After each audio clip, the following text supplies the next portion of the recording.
Hello, welcome students. स्वागत है आप सभी का एक बार फिर से आपके अपने इस YouTube channel target with Raj पर। Myself Rajesh Yadav from Uttar Pradesh Varanasi. तो दोस्तों, आज मैं आप लोगों के लिए क्लास 10th इंग्लिश जो प्री बोर्ड और फाइनल बोर्ड के एग्ज़ाम में आने वाले मोस्ट इम्पॉर्टेंट क्वेश्चंस, चाहे वो लिटरेचर से हो, चाहे वो ग्रामर से हो, चाहे वो अनसीन पैसेज ही क्यों ना हो, यहाँ तक की बात करेंगे एप्लीकेशन की हो और लेटर्स को भी लेकर। तो वो सारी चीज़ें हम आज के इस वीडियो में आपको बताने चल रहे हैं। वीडियो को स्किप बिल्कुल मत कीजिए, नहीं तो कुछ चीज़ें आपके मिस हो सकते हैं। तो मिस मत कीजिएगा, सभी चीज़ों को विस्तार से समझिए और कुछ आंसर्स को भी आप समझने का प्रयास कीजिएगा दोस्तों। तो बिना टाइम वेस्ट किए शुरू करते हैं आज की क्लास शुरू करने से पहले आपसे छोटा सा रिक्वेस्ट है कि वीडियो देखने की भावनाओं में आप डूबे, इससे पहले आप वीडियो को लाइक ज़रूर कर दीजिएगा। पहली बार जुड़े हैं तो चैनल को सब्सक्राइब करिए और बेल आइकन को ऑल प्रेस रखिए, जिससे नोटिफिकेशन आपको मिलता रहेगा। ठीक है दोस्तों, तो बात कर रहे हैं हम क्लास 10th की, और वो भी सब्जेक्ट इंग्लिश को लेकर बात हो रही है। ओके, और 2023 और 24 के बोर्ड एग्जामिनेशन के पॉइंट ऑफ व्यू से बहुत ही मोस्ट इम्पॉर्टेंट ये क्वेश्चन होने वाले हैं। तो जितने भी स्टूडेंट हमारे साथ इस क्लास में जुड़े हैं, तो पहले तो हम आपको बता दें जी, ठीक है, पहले तो हम आपको बता देते हैं कि इस पर जो है आपको डेली 8 बजे PM पर आपको डेली लाइव क्लासेस मिलेंगी। ठीक है जी, लाइव क्लासेस 8 PM पर मिलेगी। और जो हमारे साथ अभी तक नहीं जुड़े हैं, अगर आप हमारे साथ व्हाट्सएप ग्रुप पर जुड़ना चाहते हैं तो 7275173306 ये व्हाट्सएप नंबर है। हमारे साथ फटाफट व्हाट्सएप ग्रुप से जुड़िए और target with Raj YouTube channel के परिवार का हिस्सा भी बनिए। और यदि कुछ बेहतर जानकारी चाहिए तो आप हमें इस नंबर पर कॉल भी कर सकते हैं। ठीक है जी, कॉल ज़रूर कीजिए।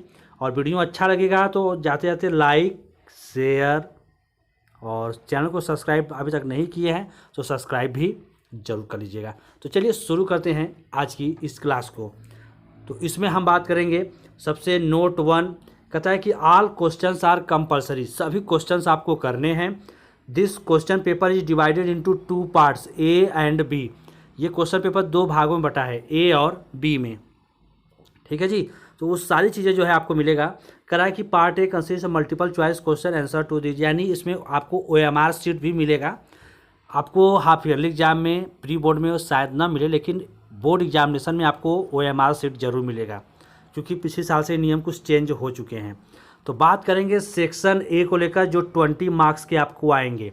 सेक्शन A पूरे 20 मार्क्स के हैं, जिसमें क्वेश्चन नंबर 1 से लेकर 3 तक जो है आपको कराए कि read the passage carefully and choose the correct option to answer the question that follow. यानी ये आपको पैसेज दिया है।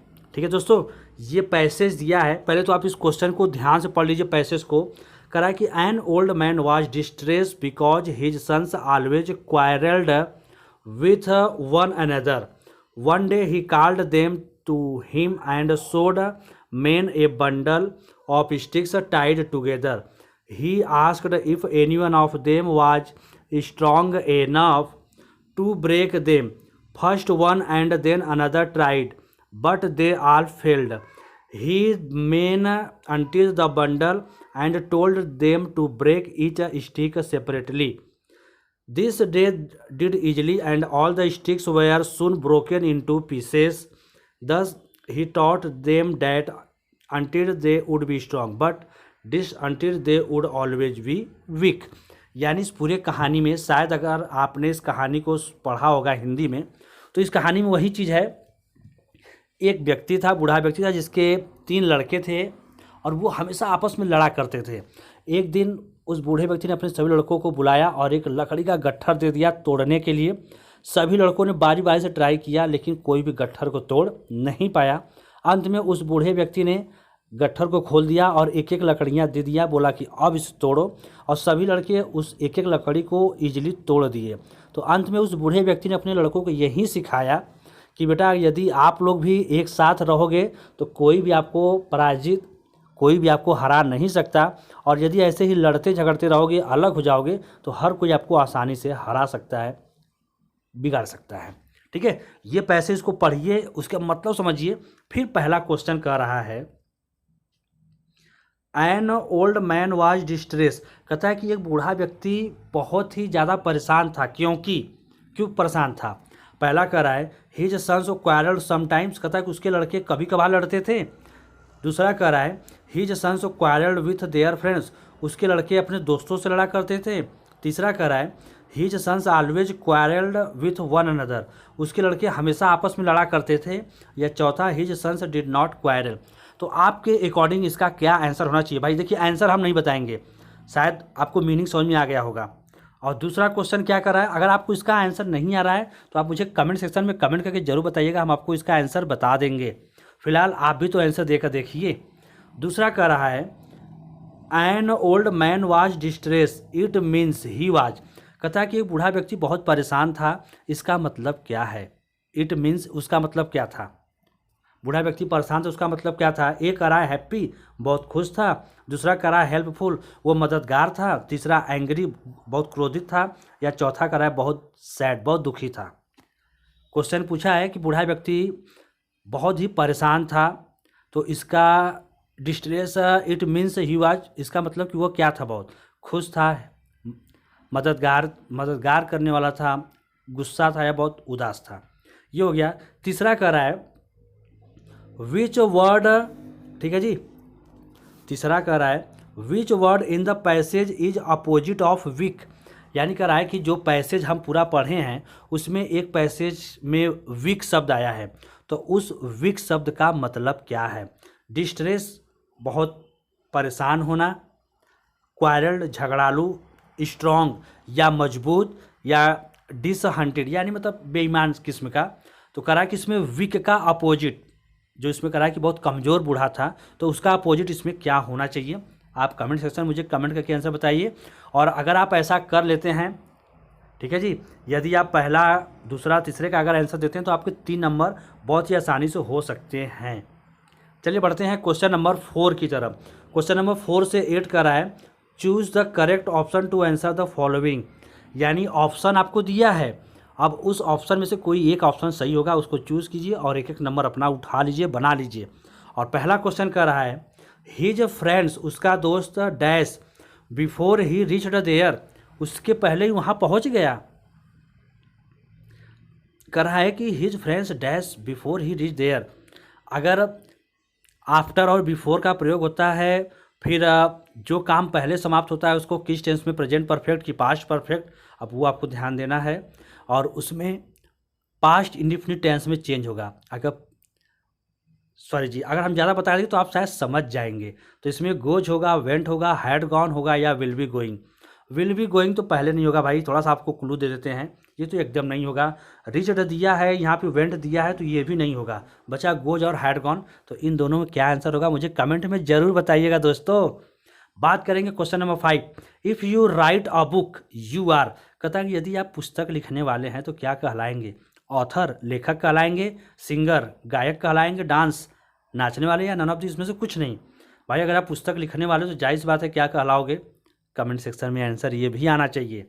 बात करेंगे रीअरेंज द फॉलोइंग वर्ड, यानी सेंटेंस आगे पीछे दिया है ना जी, इसको अरेंज करना है। Cluster to make a meaningful sentence, और उसका मीनिंगफुल सेंटेंस भी बनाना है। And choose the right arrangement. आपको ऑप्शन तो दिया ही है, मीनिंग दिया है, राउंड है, द है, सन है, मूव्स है, अर्थ है, द है, यानी 4 ऑप्शन में उसको सही कहीं ना कहीं करके दिया भी है। पहला कह रहा है the sun round moves the earth. भाई सूर्य पृथ्वी के चारों तरफ चक्कर लगाती है कि पृथ्वी सूर्य के चारों तरफ चक्कर लगाती है? यदि आप इन सभी चीज़ों को समझ जाएंगे ना तो शायद आप आंसर इसको आसानी से कर लेंगे, बिल्कुल कर लेंगे। बढ़ते हैं नेक्स्ट क्वेश्चन में। अब इसका आंसर आप मुझे ज़रूर बताइएगा, मुझे आप सभी के कमेंट का आंसर है। और ज़रा हम भी तो देखें 10th के स्टूडेंट्स हैं तो कितनी आपकी तैयारी हुई है भाई, बिल्कुल परखा जाएगा। 7 कह रहा है which of the following word is correctly spelled. 4 दिया है, इसमें से कोई एक ही मीनिंग्स बस सही है, बाकी 3 गलत हैं। और इसमें नेसेसरी की स्पेलिंग दिया गया है जी। अब नेसेसरी में NACESSARY होता है कि NECESSERY है, NECESSARY है, और चौथा NECCESSARY। अब इसमें से कौन सा मीनिंग सही यार, हम भी कंफ्यूज हो गए, लेकिन हाँ मुझे आंसर आ रहा है। आपको आ रहा है कि नहीं, मुझे आंसर जरूर दीजिएगा। इसमें ऑप्शन ए होगा, दूसरा होगा, तीसरा होगा, चौथा क्या होगा, जरूर मुझे कमेंट करके बताइए। और क्वेश्चन नंबर 8 कह रहा है, और देखिए लगातार मैं आपके कमेंट्स को भी रीड कर रहा हूँ, कमेंट में भी क्या सही है क्या गलत मैं आपको जरूर बता रहा हूँ, तो उसको भी ध्यान देते चलिएगा। 8 नंबर कह रहा है fill in the gap with a suitable preposition. इसमें से कोई एक प्रीपोजिशन सही है, ऑन है, अपॉन है, टू है और ऑफ है। कौन सा है? Stand dash the bench. भाई टीचर स्टैंड आपको कहाँ कराते हैं, टेबल के ऊपर कि नीचे ये भी बता लीजिएगा। ठीक है, बढ़ते हैं क्वेश्चन नंबर 9 और 10। कह रहा है कि read the passage given below and choose the correct option to answer the question that follow. यानी क्वेश्चन है, पैसेज है और उससे रिलेटेड क्वेश्चन यहाँ पर दिया गया है। ठीक है जी, तो पहले तो आप क्वेश्चन को ध्यान से पढ़ लीजिए। Passage, the house the only one in the entire valley sat on the crest of A low hill. From this height, one could see river and the field of ripe corn dotted with the flower that always promised a good harvest. The only thing the earth needed was a downpour or at least a shower. यानी पहला lesson है आपका a letter to God, और इस passage में कह रहा है कि वादियों में एकमात्र घर था जो वादियों के ठीक एकदम ऊंचाई वाले चोटी पर स्थित था, और वो घर इतनी ऊंचाई पे बना था ना जी कि वहाँ से कोई जो है अगर चाहे तो नदी को देख सकता था, खेतों में पके हुए फसल को भी देख सकता था, और लहलहाते पेड़ों पर लगे फूलों को भी देख सकता था, जिससे एक सफल किसान होने का प्रमाण मिलता है। ये सभी चीज़ें उस ऊंचाई से देखा जा सकता था। The only thing the earth needed was a downpour और एटलीस्ट ए शावर। और मात्र अगर थोड़ी सी अगर किसी चीज़ की आवश्यकता थी ना, तो हल्का मुल्का या तो एक अच्छी खासी बारिश हो जाए, नहीं अच्छी तेज़ बारिश हो रही है तो एक फुहारा नुमा ही जो है बस पड़ जाए तो अच्छी फसल और हो जाएगी। ये तो पैसेज था। अब पहला कह रहा है where was Lencho's house situated. Lencho का घर कहाँ था? पहला ऑप्शन कह रहा है bottom of the low hill, bottom of the hill कहता है कि जो चोटी थी उसके नीचे था, निचले भाग पर। टॉप ऑफ ए लो हिल यानी हिल के एकदम चोटी पर था। टॉप ऑफ ए प्लेट्यू यानी टॉप की जो कर रहा है कि ऊबड़ खाबड़ वाले भाग पे, या इन सिटी या शहर में था। क्या आंसर क्या होगा मुझे कमेंट में बताइए। आप लोग ये मत सोचिए कि सर नहीं बता रहे हैं, अगर आपको आंसर नहीं आ रहा है तो आप मुझे लगातार कमेंट कीजिए, मैं आपको आंसर बता दूंगा। नेक्स्ट वीडियो में मैं आपको इसका आंसर बता दूंगा। 10 नंबर कर रहा है what was the only thing that the earth needed according to Lencho. Lencho के अनुसार पृथ्वी को क्या चीज़ की आवश्यकता थी? एक हल्की फुल्की बारिश की, एक बर्फारी की, आंधी तूफान की, या फिर सनलाइट सूर्य के प्रकाश की। किसकी आवश्यकता थी जरूर बताइएगा। बढ़ते हैं क्वेश्चन नंबर 11 से 13। Choose the correct option to answer the following question. यानी ऑप्शन दिया है जी, अब इसमें से जो है आपको चूज करना है। क्वेश्चन करा 11 कि how much money did Lencho ask for. Lencho जो है भगवान से कितने पैसों की डिमांड किया था? 100 पीसेस की मांग किया था, 1000 पीसेस की मांग किया था, 10 पीसेस की, या 500 पीसेस की? आंसर कमेंट में मुझे बताइए। नेक्स्ट करा है 12 number when was the inauguration day. कहता है कि इनॉग्रेशन डे कब था? 10 मई को था, 10 मार्च को था, 20 मई या 20 मार्च? मैं बार बार आपसे कर रहा हूँ, कमेंट में मुझे आंसर जरूर देते चलिए। 30 नंबर कर रहा है which control station did he contact on his way. ठीक है जी, इसमें पेरिस कर रहा है, इंडिया कर रहा है, इंग्लैंड, या ही डिड नॉट कॉन्टैक्ट इंडिया, कहीं पर भी उसने कॉन्टैक्ट नहीं किया? कमेंट में बताइए। 14 और 15 कर रहा है कि पैसेज को पढ़िए, exact of poetry and choose the correct option to answer. पैसेज है, इसको पढ़ने के बाद अब उससे रिलेटेड क्वेश्चन है। Who is the speaker in the above lines. इस लाइन में some say the world will end in fire, some says in ice. कुछ लोगों का नाम है आग से दुनिया खत्म होगी, कुछ का बर्फ से। तो कह रहा है कि उसमें स्पीकर कौन है? अ लीडर्स है, टीचर है, पोएट है, ए बॉय कौन है बताइए। In the speakers opinion the world will end इन। कहता है कि स्पीकर के अनुसार ये संसार जो है किससे समाप्त होगी? आइस से होगी, फायर से होगी, या फिर बोथ आइस एंड फायर से होगी, या फिर नहीं आग से नहीं बर्फ़ से, क्या होगा? कमेंट में आंसर आना चाहिए। 16 से 20 अब कह रहा है choose the correct option to answer the following question. कह रहा है हु वाज ट्रिकी। ट्रिकी कौन था? एक बिल्ली थी, एक कुत्ता था, एक मंकी था या एक रैबिट था? ट्रिकी कौन है? आंसर बताइए। 17 कह रहा है what did Hari Singh want from Anil. Anil से हरी सिंह जी क्या चाहते थे? वर्क चाहते थे, मनी चाहते थे, या इटेबल्स चाहते थे, या होम चाहते थे? और 18 कह रहा है हु वाज मिसेस पंफरे। मिसेस पंफरे कौन थी? द मेड थी, द नर्स थी, या केयर टेकर थी, या मिस्ट्रेस थी? है ना जी। अगर आप पढ़ाई किए होंगे तो आसानी से इसका आंसर बता सकते हैं। 19 का रहा है which of the following statement is correct. कौन सा स्टेटमेंट करेक्ट है? अनिल वाज 15 ईयर्स ओल्ड था, या अनिल 25 ईयर्स ओल्ड थे, या 11 ओल्ड, या 16 ओल्ड? क्या है? कमेंट में आंसर बताइए। और 20 का रहा है which of the following statement is correct. कौन सा करेक्ट है? जेम्स हेरियट क्या थे? टीचर थे जी। देखते हैं आंसर क्या आ रहा है। जेम्स हेरियट टीचर थे, या फिर James Harriet was a veterinary surgeon थे, या ये एक हेल्पर थे, या इनमें से कोई नहीं? क्या था?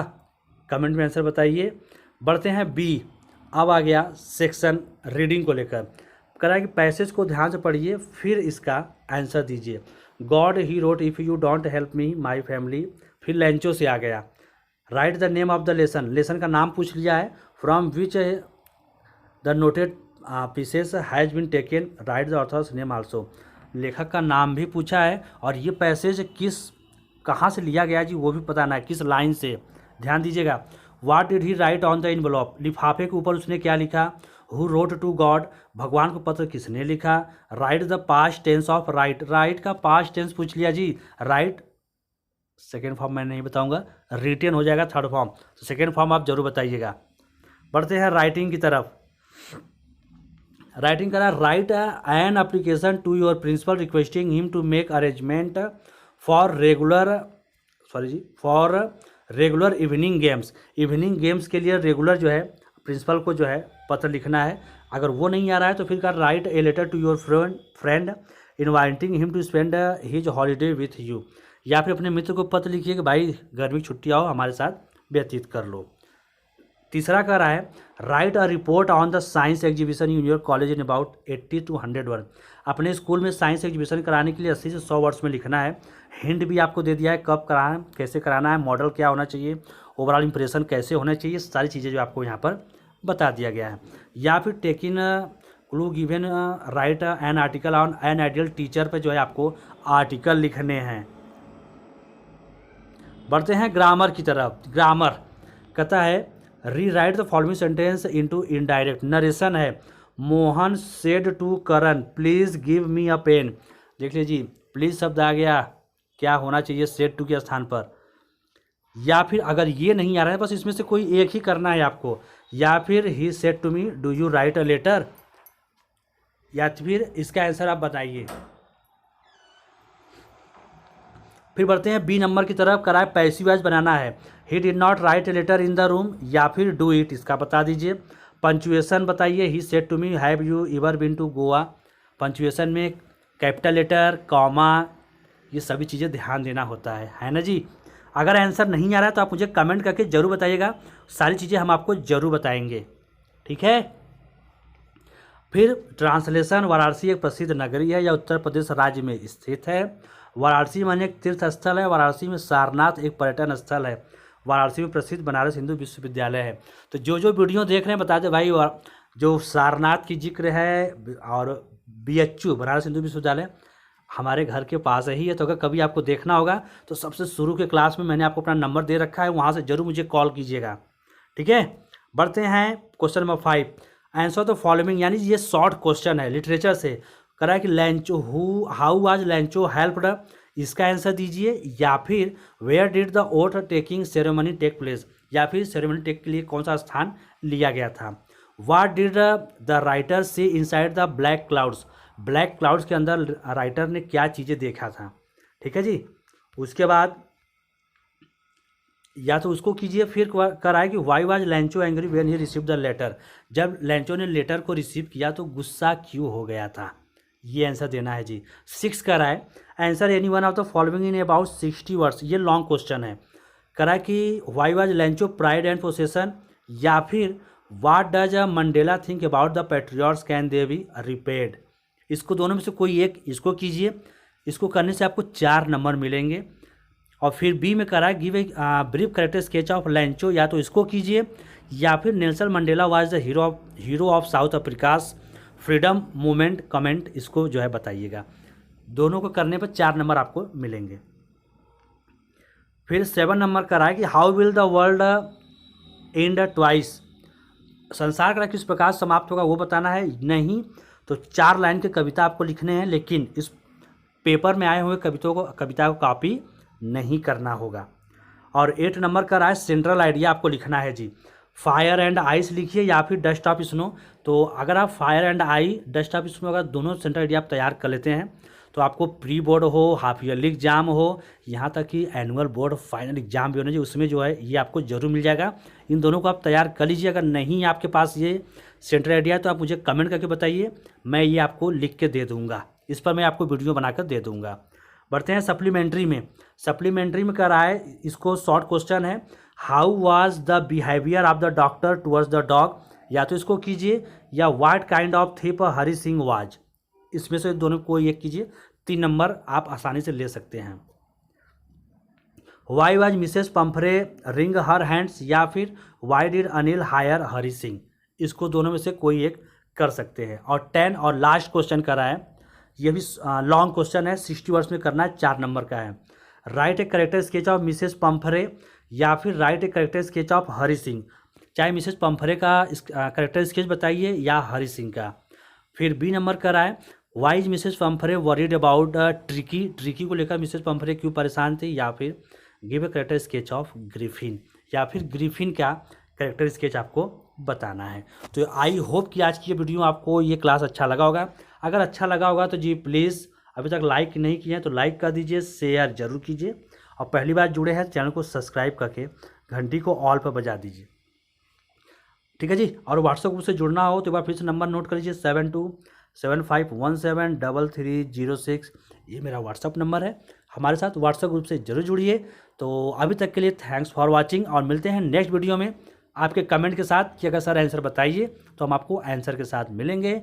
Thanks for watching, good night, जय हिंद, जय भारत।